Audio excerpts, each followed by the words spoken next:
Electrochemistry को हिंदी में कहते हैं विद्युत रसायन। विद्युत रसायन।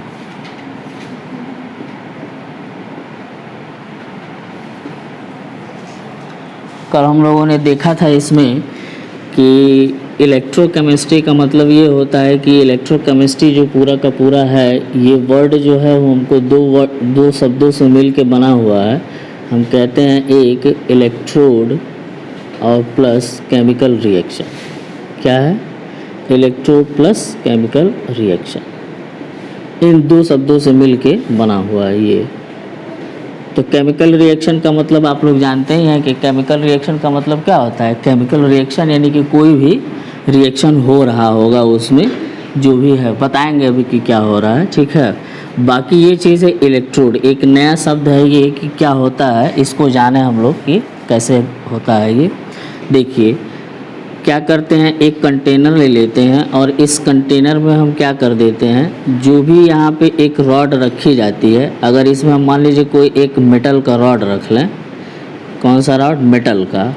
अगर एक मेटल का रॉड रख लेते हैं तो इससे रिलेटेड इसका सल्फेट इसमें इन्वॉल्व होना चाहिए, यानी कि जो एसिड है उस एसिड में इससे रिलेटेड इसका सल्फेट होना चाहिए। जैसे अगर सपोज दैट हम ये कह देते हैं कि यहाँ पे मान लीजिए हमने रॉड में जिंक रख लिया, जिंक, तो यहाँ पे जो आपको सॉल्यूशन मिलेगा वो क्या मिलेगा? जिंक सल्फेट का सॉल्यूशन मिलेगा, ठीक है। ये चीज़ जो है हम ध्यान देंगे। अगर मान लीजिए इसमें हमको कॉपर रखना है तो कॉपर होगा तो ये जो सॉल्यूशन होगा वो क्या होगा? कॉपर का सल्फेट सॉल्यूशन इसमें लिया जाता है, ठीक है।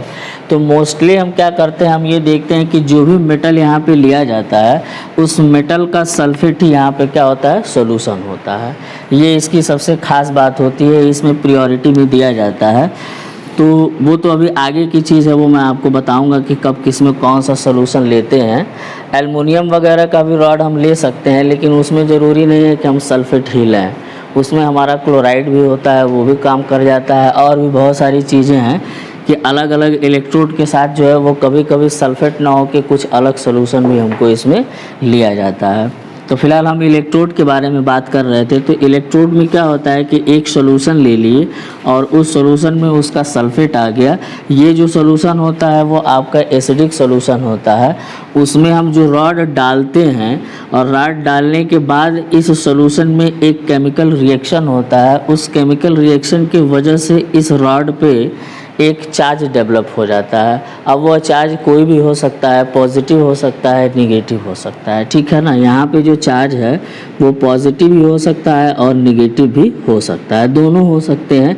ये डिपेंड करता है कि हम कौन सा रॉड जो है वो चूज कर रहे हैं उसके लिए, ठीक है। तो जो ये रॉड आपको यहाँ पे मिलेगा, इसी रॉड को हम लोग क्या कहते हैं? इलेक्ट्रोड कहते हैं, ठीक। बात समझ में आई है?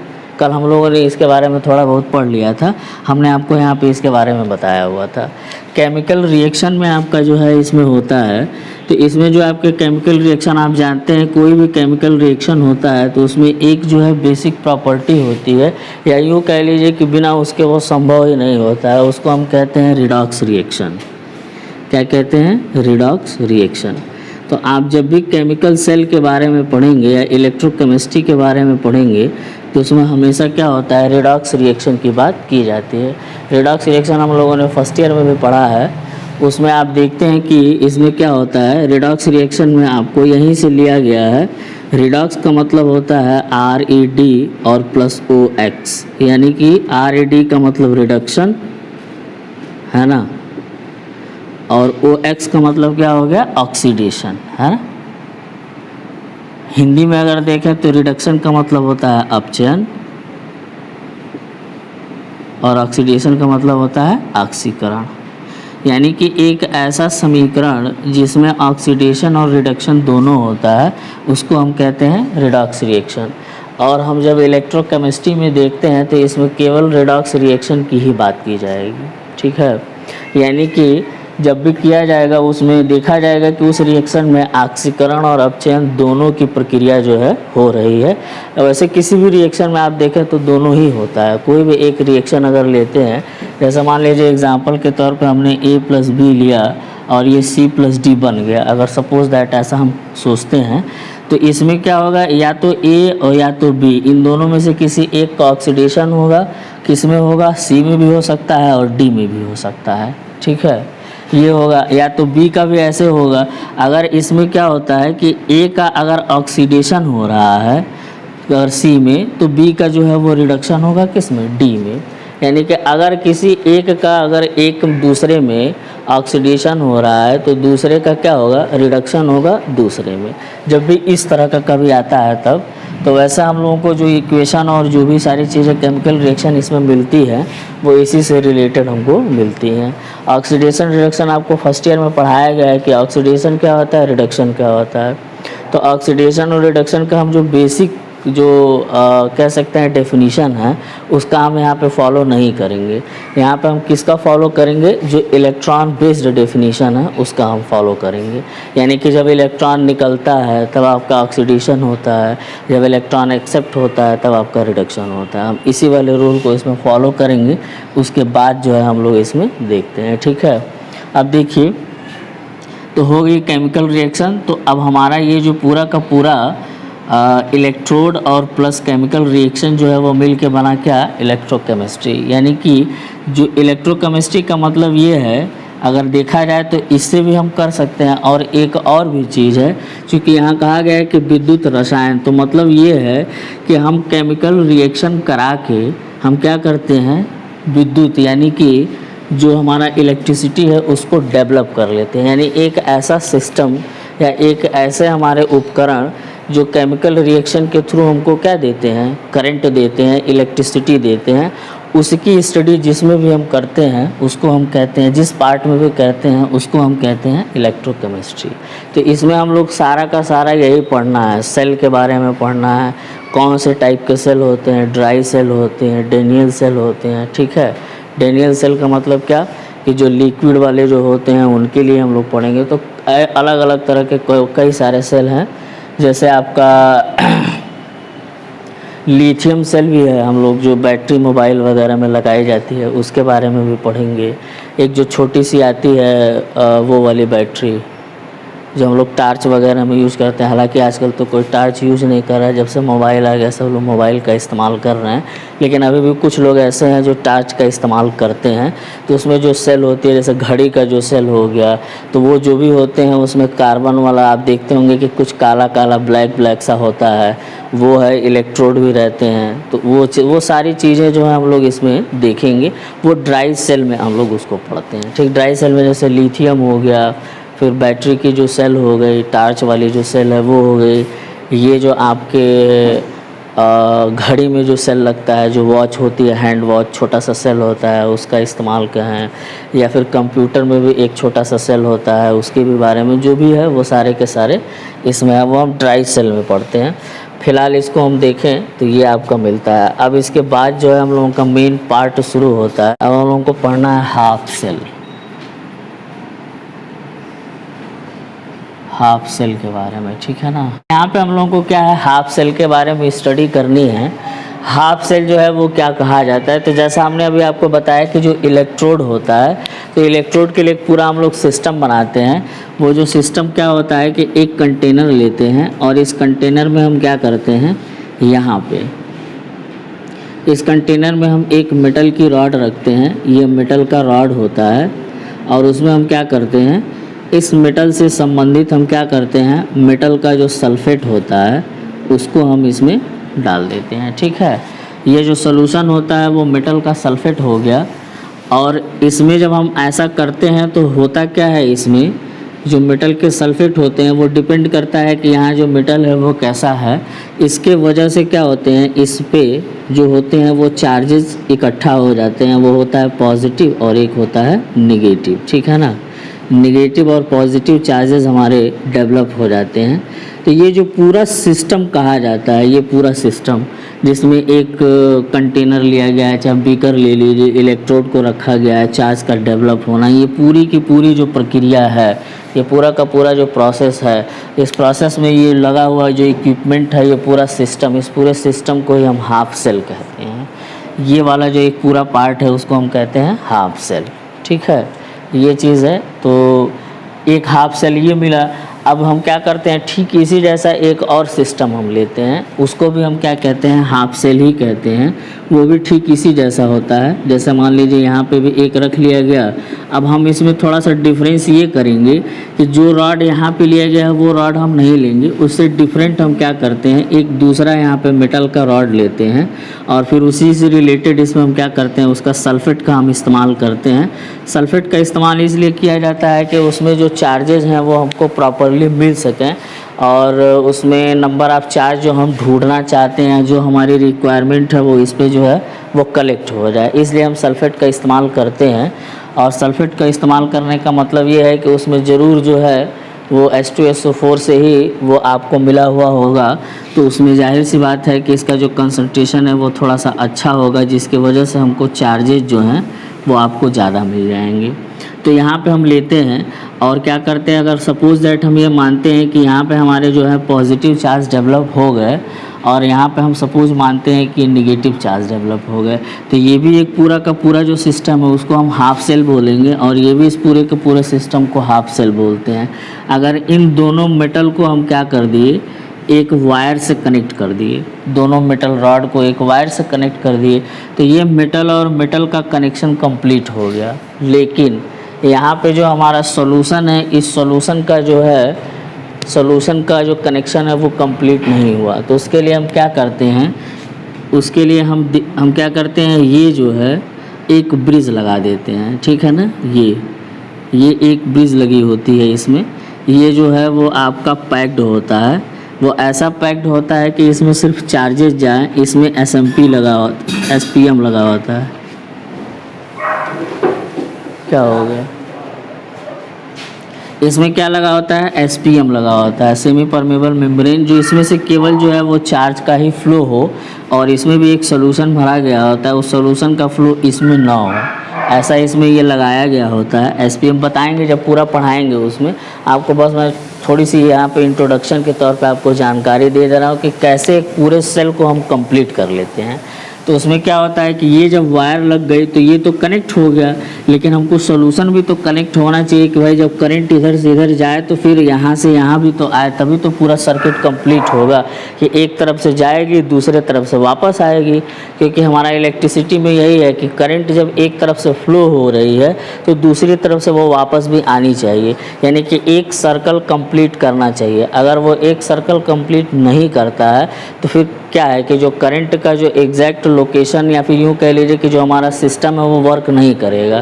क्योंकि इसीलिए आप देखिए कि जब भी इलेक्ट्रिसिटी में हम लोग देखते हैं तो क्या होता है कि दो वायर जाती हैं, एक वायर से जैसे मेन लाइन जाती है और एक वायर से जो है वो न्यूट्रल, लेकिन वो दोनों जाती हैं तो फिर दोनों वापस भी होती हैं। जब तक वो वापस नहीं होंगी तब तक वो हमारा क्या हो जाएगा, जब तक वो वापस नहीं होंगी तो आप मान के चलिए कि फिर जो हमारा इलेक्ट्रिसिटी है या फिर जो इक्विपमेंट है, एप्लियंसेस है, वो हमारा वर्क नहीं करेगा। तो वैसे ही है, यहाँ से ये कनेक्ट हो गया कि मतलब कि अगर कोई जो है चार्ज इसमें फ्लो हो रहा है यहाँ पे, लेकिन फिर वापस आके यहाँ पे भी आना चाहिए, यानी कि एक सर्कल कंप्लीट होना चाहिए। उसके लिए हम लिक्विड का सहारा लेते हैं, क्योंकि ये दोनों लिक्विड है, लिक्विड में लिक्विड के ही, अगर लिक्विड ही रहेगा तभी चार्ज फ्लो हो पाएगा। अगर हम इन दोनों को वायर से कनेक्ट कर देंगे तो होगा ही नहीं। इसलिए यहाँ पे क्या किया जाता है, एक ब्रिज बनाया जाता है। और ये टोटल का जो टोटल, ये जब अगर हम इसको देखते हैं, ये पूरा का पूरा सिस्टम, ये जो टोटल सिस्टम होता है उसको हम कंप्लीट सेल में कहते हैं। यानी कि ये पूरा का पूरा सिस्टम हमारा कंप्लीट सेल कहा जाता है। जब ये पूरा मिलेगा तब एक हाफ सेल, ये दूसरा हाफ सेल, उसके साथ ये ब्रिज और इसके साथ ये वायर का कनेक्शन, ये पूरा जब एक साथ रहेगा तभी उसको हम कंप्लीट सेल के बारे में हम कहते हैं कि वो अब जो सेल बना हुआ है वो कंप्लीट सेल हो गया। जैसे लाइक एज इन्वर्टर की जो बैटरी होती है उसका हम देखते हैं, उसका भी इस्तेमाल जो है वो बिल्कुल इसी जैसा है। इन्वर्टर की जो बैटरी होती है उसमें आप देखेंगे तो बहुत सारे सेल बने होते हैं और वो सब सारे सेल को जो है वो पॉजिटिव निगेटिव को कनेक्ट किया गया होता है। एक तरफ पॉजिटिव टर्मिनल और दूसरे तरफ निगेटिव टर्मिनल को छोड़ा गया होता है। और बहुत सारे पार्ट में जो सेल होते हैं तो वही सारे हाफ सेल को मिला के जो है एक बड़ा सेल बनाते हैं, जितनी हमको कैपेसिटी चाहिए। अब इसमें देखिए, इसमें हम लोग जो पढ़ेंगे वो जिंक के लिए पढ़ेंगे हाफ सेल। अब जैसे उसमें ठीक उसी जैसा क्या करते हैं, एक यहाँ पे जो है हम कंटेनर लेते हैं और इस कंटेनर में जिंक रॉड जो है वो हम डालेंगे। ठीक है, जब यहाँ पे जिंक रॉड यहाँ पे डालते हैं ये आपको क्या मिलेगा, जिंक रॉड। उसमें मत देखिए, उसमें देखेंगे तो समझ में नहीं आएगा हमारी बात, क्योंकि हम कुछ और बोलेंगे, उसमें लिखा कुछ और है। ठीक है, यहाँ पे देखें, ये आपका क्या है, जिंक रॉड को हमने क्या कर दिया, इसमें डाल दिया। तो जैसा कि हमने आपको बताया कि जो रॉड इस्तेमाल करते हैं मोस्टली हम क्या करते हैं, उसके सल्फेट का इस्तेमाल करते हैं। तो यहाँ जो सोलूशन है, उस सोलूशन को हम क्या कर लिए, जिंक सल्फेट ले लिए यहाँ पे। अब यहाँ पे हम देखते क्या है कि जब हम इस रॉड को इसमें डालते हैं तो उसमें होता क्या है, ये जो जिंक रॉड होता है ये पहले क्या है, टोटल प्लेन केवल रॉड होता है, इस पर कोई चार्जेस नहीं होते हैं। तो हम जब भी इसमें हम डालते हैं तो हम ये देखते हैं कि इस जिंक रॉड का ऑक्सीडेशन हो रहा है।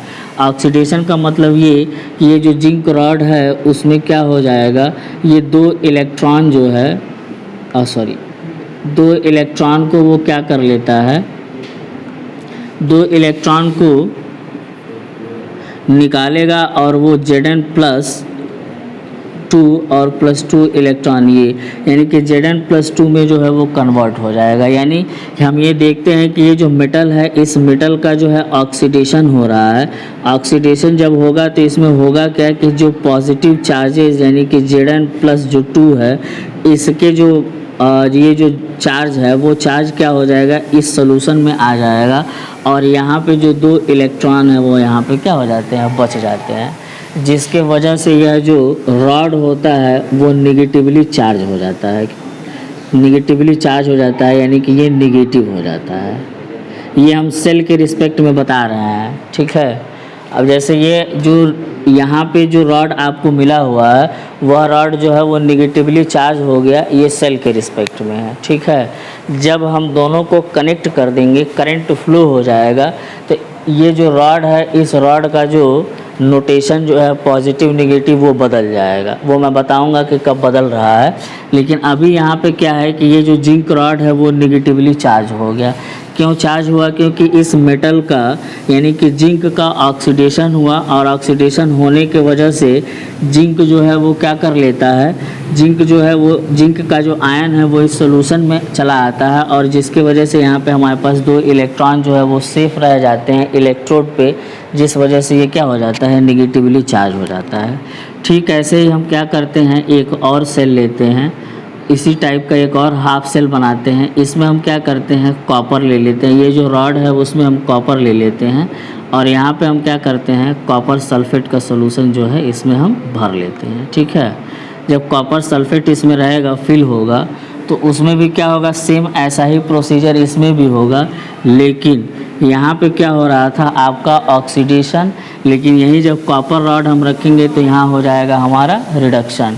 तो इस रिडक्शन के केस में क्या होगा कि जब कॉपर को हम देखें तो कॉपर में अगर इसको हम आयंस में कन्वर्ट करें तो +2 होता है और सल्फेट -2, यानी कि ये जो है वो Cu+ और यहाँ पे जो है SO4 -2 में ये हमको मिलता है।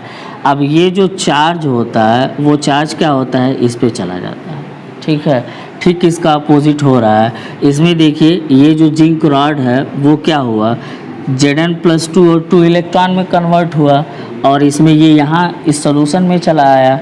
अब इसमें क्या हो रहा है कि इस सोल्यूशन में जो कॉपर सल्फेट है वो आयंस में कन्वर्ट होंगे, आयंस में इसमें भी कन्वर्ट होगा, लेकिन यहाँ जो है वो जो Zn है वो यहाँ से इसमें आ रहा है। इसमें क्या होगा कि जो कॉपर सल्फेट का जो आयन है, कॉपर सल्फेट में से कॉपर आयन जो है वो निकल के इस इलेक्ट्रोड पे इकट्ठा होने लगेंगे धीरे धीरे।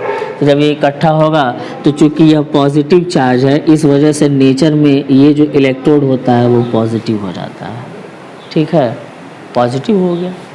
अब हम क्या करते हैं, देखें, अब हम इसको क्या कर दिए, कनेक्ट कर दिए एक वायर से। अब जब वायर से कनेक्ट कर दिए तो फिर क्या होगा कि जब वायर से ये दोनों कनेक्ट हो जाएंगे तो इन दोनों में चार्ज का फ्लो होना शुरू हो जाएगा। ठीक है, यहाँ पे हम एक ब्रिज भी लगा देते हैं, ये वाली जो ब्रिज होती है इसको हम इस्तेमाल कर लेते हैं यहाँ पे। अब यहाँ पे देखिए जब इसको हम इसके साथ कनेक्ट कर देते हैं तो जब ये कनेक्ट करेंगे तो फिर हमको मिलेगा क्या, आप देखिए यहाँ पे इलेक्ट्रॉन है और यहाँ पे क्या है आपका प्रोटॉन कह सकते हैं, या नेगेटिव चार्ज है, यहाँ पे पॉजिटिव चार्ज है। ठीक है, आप जानते हैं कि जो चार्ज का फ्लो होता है वो positive to negative, sorry negative to positive होता है। ठीक है ना, चार्ज का जो फ्लो है वो नेगेटिव से पॉजिटिव की तरफ जाएगा, ऑब्वियसली है। तो ये क्या होता है, ये चार्ज यहाँ से निकल के जो है वो इधर की तरफ आता है, यानी ये मूव करता है। चार्ज का इलेक्ट्रॉन का फ्लो जो है वो हमारा हमेशा नेगेटिव टू पॉजिटिव होता है। और आप जानते हैं कि जब ये नेगेटिव टू पॉजिटिव फ्लो होगा तो आप जानते हैं कि किसी भी वायर में जिधर इलेक्ट्रॉन फ्लो होता है ठीक उसके अपोजिट डायरेक्शन में करंट का डायरेक्शन होता है। अगर हम इलेक्ट्रॉन कहें कि इस डायरेक्शन में फ़्लो हो रहा है तो करंट जो है वो हमारा इस डायरेक्शन में लिया जाता है। ये इलेक्ट्रॉन के फ़्लो का डायरेक्शन है और ये करंट का डायरेक्शन है। ठीक है, तो यानी कि अगर ये इलेक्ट्रॉन ऐसे फ़्लो किया तो हमारा करंट जो है वो कैसे फ़्लो करेगा, रिवर्स फ़्लो करेगा। यानी ये आई है और ये इलेक्ट्रॉन का फ़्लो है। तो अब देखिए ये नेगेटिव जो था, इलेक्ट्रोड जो था वो नेगेटिवली चार्ज था और ये पॉजिटिवली चार्ज है। हमने आपको पहले बताया ये सेल के रिस्पेक्ट में था। ठीक, अब करंट जो है वो फ्लो हो गई रिवर्स में। तो आप जानते हैं कि जब करंट जो है वो रिवर्स में फ्लो होती है तो इससे आपको ये पता चलता है कि करंट जो हमेशा पॉजिटिव से नेगेटिव की तरफ फ्लो होती है। ठीक है, तो जब हम इसमें देखें तो ये पॉजिटिव से नेगेटिव की तरफ, यानी कि ये वाला पॉजिटिव और ये वाला हमारा नेगेटिव हो जाता है। ठीक है, तो यहाँ से भी आपको जो है ये क्लियर हो जाता है कि कौन सा पॉजिटिव और कौन सा नेगेटिव होता है। यही पूरा का पूरा जो सेल होता है उसको हम कहते हैं कंप्लीट सेल। अब इसमें रिएक्शन कैसे होते हैं वो आप देख लीजिए, आपको मैं बता दे रहा हूँ यहीं पे कि रिएक्शन जो है वो हमारे कैसे होते हैं। तो देखिए इस वाले सेल में जो रिएक्शन है वो हमारा क्या होगा, जेडन मेटल रॉड है, ये आपके आयन में ब्रेक हो जाएगा और 2 इलेक्ट्रॉन जो है वो डिस्चार्ज करेगा।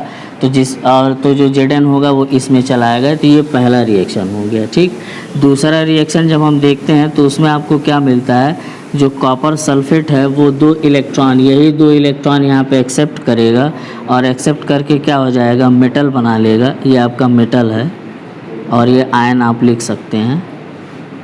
यहाँ पे आपको क्या मिल जाएगा, ये मेटल, और उसके बाद से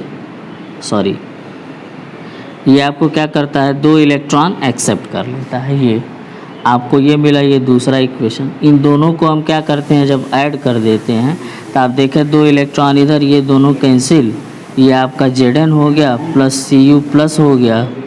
ठीक है, Zn हो गया और Cu प्लस हो गया, फिर क्या हो गया, यहाँ पे Zn प्लस हो गया और प्लस Cu हो गया।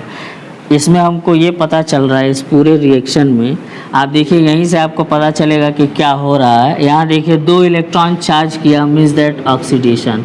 यहाँ 2 इलेक्ट्रॉन एक्सेप्ट किया, मीन्स दैट रिडक्शन। इसमें क्या है, देखिए इस वाले से हमको क्या पता चल रहा है कि यहाँ पे इलेक्ट्रॉन जो है वो डिस्चार्ज कर रहा है, यानी कि ऑक्सीडेशन। यहाँ इलेक्ट्रॉन को एक्सेप्ट कर रहा है, इसका मतलब कि इसमें क्या हो रहा है, रिडक्शन। दोनों को ऐड कर दिए तो आपको ये एक जो है रिएक्शन मिलेगा। इसमें आप देखें तो इसमें इसका जो है वो क्या हो रहा है, आपका ऑक्सीडेशन, और कॉपर जो है वो रिडक्शन करके कॉपर मेटल बना रहा है। यहाँ जिंक मेटल जो है ऑक्सीडेशन होके जिंक आयन में कन्वर्ट हो जा रहा है। तो ये एक पूरे सेल का जो है कंप्लीट रिएक्शन है। आपको जब भी कोई सेल दिया जाएगा उस सेल में आप ये पूरा का पूरा कंप्लीट रिएक्शन जो है वो आप लिखेंगे और हर जगह ये चीज़ें आपको लिखनी पड़ेंगी। और हमको इसमें जितने भी आपको मिलने हैं वो सब के सब इसी जैसे मिलने हैं और सब में मोस्टली आपको ये ऑक्सीडेशन और रिडक्शन का ही रिएक्शन पढ़ना है, दूसरा कोई रिएक्शन आपको इसमें नहीं पढ़ना है। किसी भी सेल के लिए यही एक रिएक्शन हमारा मिलेगा। ठीक है, तो ये हमारा हुआ सेल के बारे में। ठीक है, इसमें एक चीज़ें हमने छोड़ रखी है, ब्रिज, कि हम जब ब्रिज को लगाते हैं तो उसमें कौन कौन सा केमिकल का इस्तेमाल करते हैं, फिर उसमें क्या प्रोसीजर होता है, वो कैसे फ़्लो करता है, उसमें चार्जेस कैसे फ़्लो होते हैं, इसके लिए हम लोग नेक्स्ट क्लास में पढ़ लेंगे। ठीक है।